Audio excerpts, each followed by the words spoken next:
היום כאן יורם ארבל ואייל ברקוביץ'. מוקדם יותר הברזילאי, הגרמני והארגנטינאי עשו טורניר, קפצו היום. דן שחר, אבירם האפריקאי, הוא היחיד שעוד לא קפץ.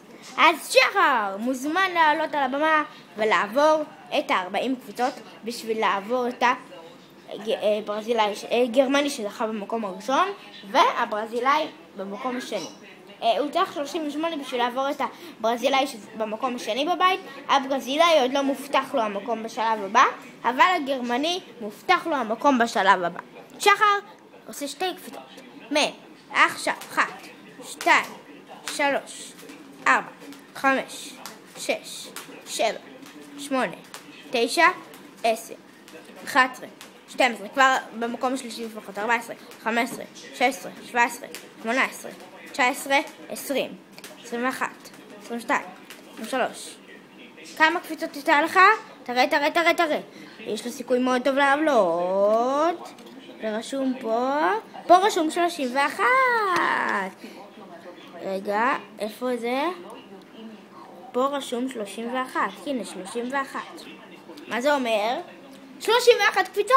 תאפס את זה. תאפס עכשיו. תהפוך את זה ל-0. יופי. עכשיו, הוא צריך עוד 7 קפיצות בשביל לעשות קרב עוד אחד. 8 קפיצות בשביל בטוח לעבור לשלב הבא אבל מהמקום השני, ו9 קפיצות בשביל לעשות דו-קרב על המקום הראשון בבית אבל בטוח הוא יעלה, ו10 קפיצות בשביל לעבור למקום הראשון בבית. הגרמני במתח פה, הברזילאי עוד יותר במתח, הוא ממש קפוא. רגע, בואו נראה את הברזילאי.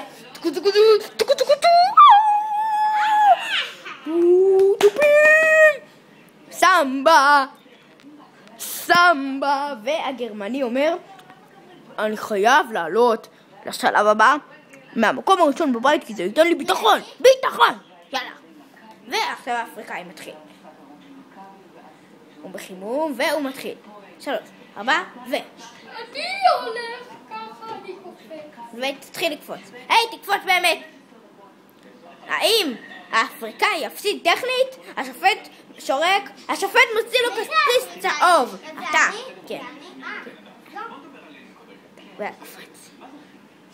האפריקאי לרגע חשב שהוא ישראלי.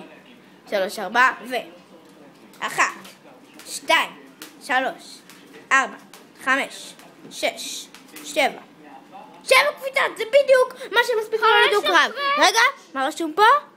פה רשום 15 קפיצות, וזה אומר שהוא עולה מהמקום הראשון בבית. האפריקאי חוגג פה, מזיע, כולם מוחאים כפיים. וואו, האפריקאי עולה. בובו זה אלות. האפריקאי עולה. עושים רעיון שאני קופץ בחדר. רעיון? לא, נשים רעיון עכשיו. רעיון. מה אתה אומר על זה שעלית מהמקום הראשון בבית? אני רוצה להראות עכשיו קפיצות. לא, רגע, לא. כאן יורם ארבל ואייל ברקוביץ' בעמדת הסידור. תודה לכולם וביי.